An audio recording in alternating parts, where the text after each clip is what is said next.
Dalam nama Bapa dan Putra dan Roh Kudus, amin. Bu Bapak, saudari, saudaraku yang terkasih, kaum muda, adik-adik, salam bantul kasih, berkah dalam. Kembali kita berjumpa dalam renungan harian hari ini Jumat 5 November 2021. Kita akan mengambil dari Injil Lukas bab 16 ayat 1 sampai 8. Pada suatu ketika berkatalah Yesus kepada murid-muridnya, ada seorang kaya yang mempunyai seorang bendahara. Kepadanya disampaikan tuduhan bahwa bendahara itu menghamburkan miliknya. Maka si kaya itu memanggil bendaharanya dan berkata, "Apakah yang telah kudengar tentang dirimu? Berilah pertanggungjawaban atas urusanmu, sebab engkau tidak boleh bekerja sebagai bendahara lagi." Berkatalah bendahara itu dalam hatinya, "Apakah yang harus kuperbuat? Tuanku memecat aku dari jabatanku. Mencangkul aku tidak dapat, mengemis aku malu. Aku tahu apa yang akan kuperbuat, supaya apabila aku dipecat dari jabatanku sebagai bendahara, ada orang yang mau menampung aku di rumah mereka." Lalu ia memanggil satu demi satu orang yang berhutang kepada tuannya. Berkatalah ia kepada yang pertama, "Berapa besar utangmu pada tuanku?" Jawab orang itu, 100 tempayan minyak.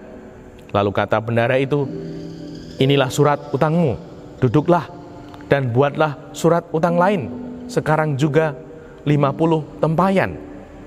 Kemudian ia berkata kepada yang lain, "Dan saudara, berapa utangmu?" Jawab orang itu, 100 pikul gandum. Katanya kepada orang itu, "Inilah surat utangmu, buatlah surat utang yang lain, 80 pikul. Bendahara yang tidak jujur itu dipuji tuannya, karena ia telah bertindak dengan cerdik.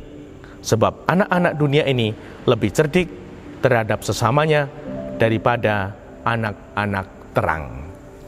Demikianlah Injil Tuhan. Terpujilah Kristus. Bu Bapak, saudari saya terkasih, sepertinya bacaan ini membingungkan ya.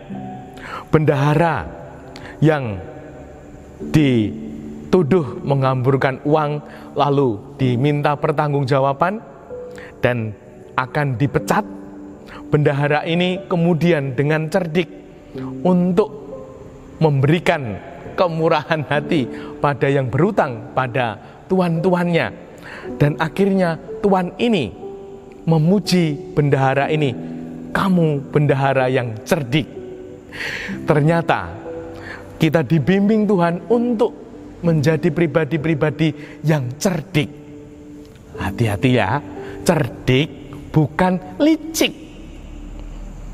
Beda. Kalau licik itu ada motif negatif.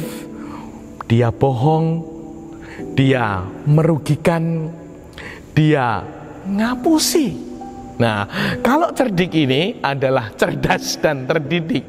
Dia mencari cara, dia mengupayakan supaya ada kebaikan meskipun bukan yang sempurna. Nah, semoga kita sungguh-sungguh mau cerdik, bukan licik. Kalau licik itu merugikan karena berbohong, karena menipu.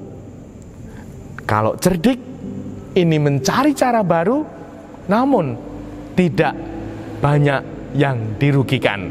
Nah, semoga kita bertumbuh menjadi pribadi-pribadi yang cerdas dan terdidik, sehingga kita mencari cara-cara baru dan juga terdidik. Orang ngawur, orang waton, pakai aturan, pakai pedoman yang ada, sehingga sungguh hidup kita terjaga dan bisa menjaga sesama dan keluarga. Dimuliakanlah Tuhan kini dan sepanjang masa. Salam bantul kasih, berkah dalam. Nama Bapa, Putra, dan Roh Kudus. Amin.